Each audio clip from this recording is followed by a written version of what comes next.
ਇਹ ਵੇਖੋ ਜੀ ਰੋਡ ਦਾ ਹਾਲ।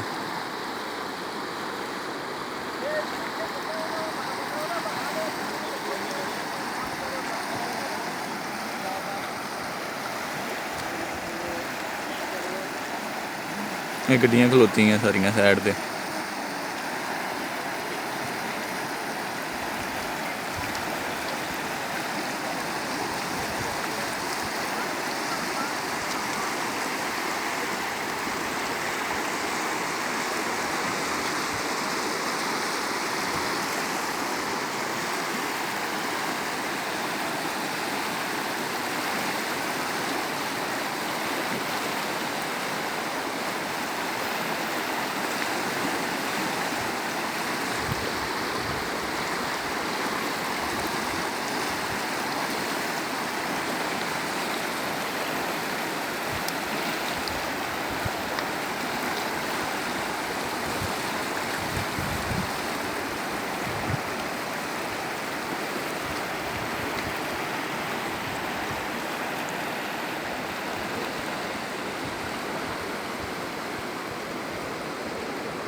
रोड बंद होए ने बिल्कुल।